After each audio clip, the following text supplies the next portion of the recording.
Kia ora everybody, how's it going? This is Michael from TroubleMaker right here in Tauranga Moana. I am going to make this video. This is going to be a bit of a waffling on video, but we've made a taonga for $1 Shelford, and this video is primarily for you and your whānau, so you can see the thinking behind the piece and what went into this piece.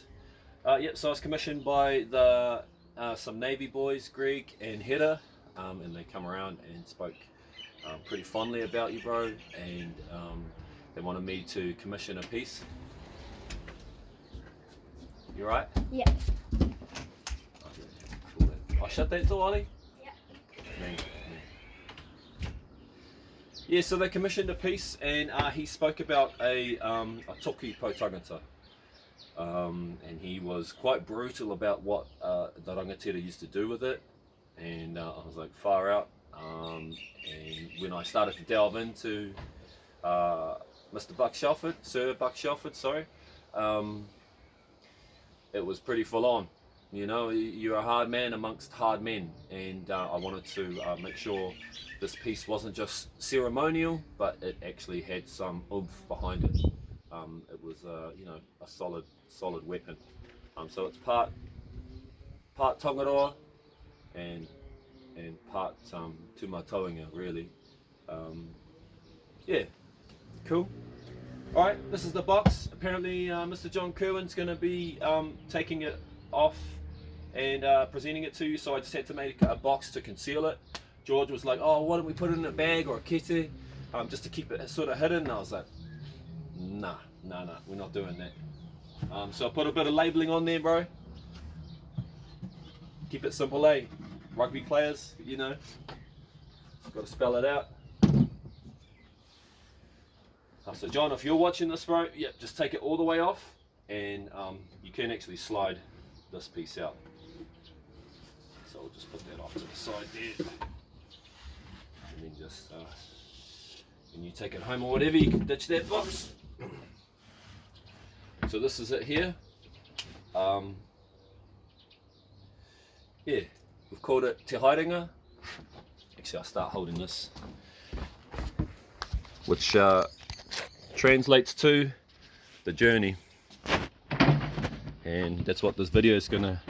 It's gonna be this video, bro. It's gonna be a journey. Why don't we start with our handle? A lot of po tangata are the handle's quite straight, but we're not carving a simple one for you, bro. We're actually carving something that I wanted to feel like a weapon, and so I actually mimicked a hatchet. You know, when you hold an axe and it just feels, the instincts are just, yeah, they just feel correct. Yeah, so that's what we went for there. What we've got here is carved pattern throughout the handle, and what that kind of represents is deep sea to me. I harken back to a story that I heard a long time ago. Somebody that was crossing the oceans without equipment, doing the old the waka voyages from back in the day, and he spoke about it when it's really dark and it's going up and down and you can't see, and it feels like you're getting carried 50 meters into the air. And yeah, I just wanted that to be you know, very tidal, very yeah, the swells, that's what it is, sorry, the swells. Deep swells, big ones. So this is obviously a waka piece, and that is to symbolize your journey as well, bro. Haerenga. And the evening is also about that. So you know, I actually wanted to really emphasize that, and also harkens to your naval side of things. And I really wanted to yeah, obviously get our aqua colors in there, bro. So yeah, black and blue, bro, that's the theme, really. So navy and all blacks, you know, your journey is actually a lot more than that, but I can't focus on it all, bro. There's too much to do. So yeah, we focused on making this a waka, and as always, bro, our navigator or our chief sits at the back, and he yeah, tells all the boys what's going on. And here are our tiki on either side, each one representing poses for the kamate haka, and also representing you know, the crew on the waka. Yeah. And the swirls behind it are not deep swells. They're a bit more lively, bro. You know, there's a lot going on. We're chopping the water with our waka hoi, our paddle, and we are obviously amping things up with the haka and all that entails. Moving on to our badge, our emblem. Obviously that needed to stand out, bro. That needed to be you know, something visually above. So we actually put it as a badge, as a patch, as it were. You know, and I know you must be quite proud of being an All Black. Fuck, I certainly would be. And yeah, bro, that's a real exclusive club, real exclusive fraternity, and I just wanted that to stand out. We could have carved it in the top, but nah, we went all the way. What else we got? So we've got our piece here. This is actually cast steel. I'll speak on the steel. So actually, it took me a little while to figure out what piece I was going to use. I wanted it to be thick. I wanted it to be solid, because I didn't want this just to be a pretty piece. I wanted this to feel and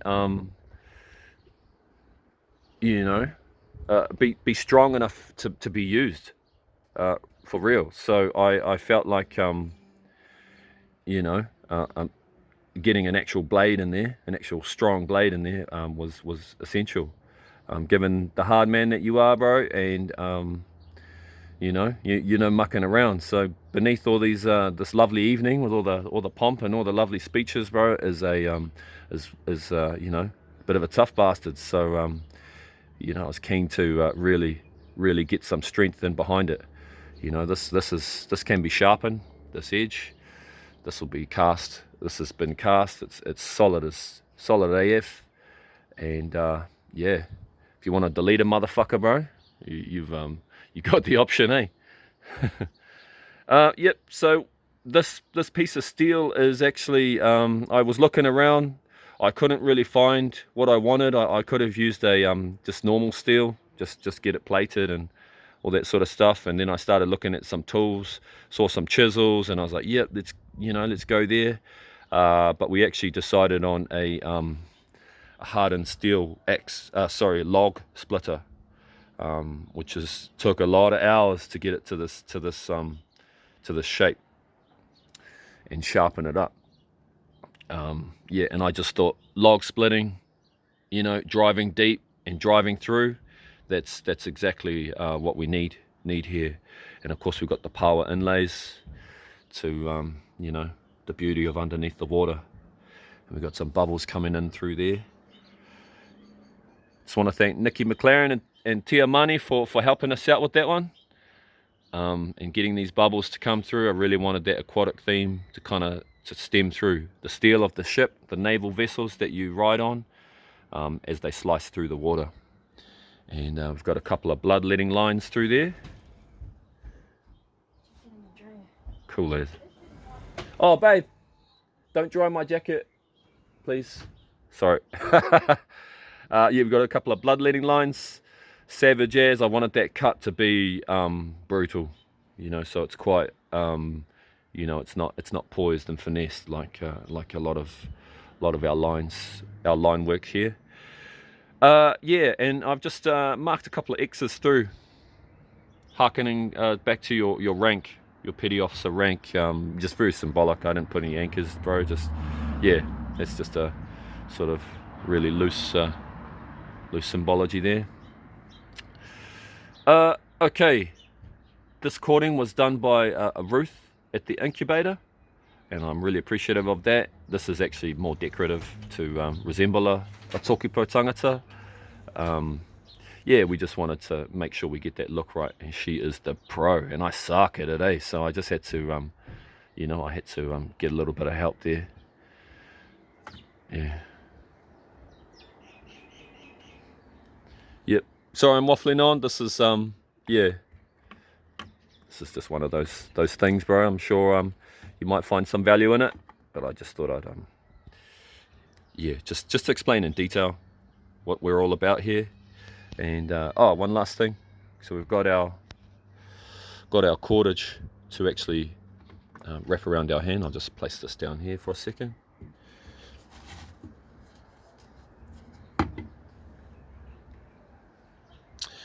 Yeah, Ruth actually helped me with that too, and I just wanted to pay homage to a legend of yours that I saw on TV, bro. We got two balls here. One's real tight, and one's a little bit frayed and torn up. I couldn't help myself, bro. Couldn't help myself. So yeah, thank you, Greg, and the crew at the Long Time No See crew. Thank you to Robin and Ashley at the TroubleMaker crew. That's my team. Yeah, thank you to everybody. Natanahira. Yeah, thank you everybody. Thanks to all the people I purchased things off and gave me advice on how to use it. We actually made this stand as a rugby goalpost. That is what our stand is representing. These are actually the correct dimensions to scale. Yeah. Cheers, Buck. Cheers, Shelford whānau. And lastly, I want to thank my wife, honestly, for just taking the loan on while I basically went AWOL for about 80 hours, just getting this piece to the finish line. Yeah. If you want to get in touch, bro, or ask me any questions about it, or you know, anything like that, yeah, just let me know. Oh, Buck, we actually share a bit of a common line through Rangawiwahi. So yeah, I guess George and Hedda came to the right person. Trip. Later.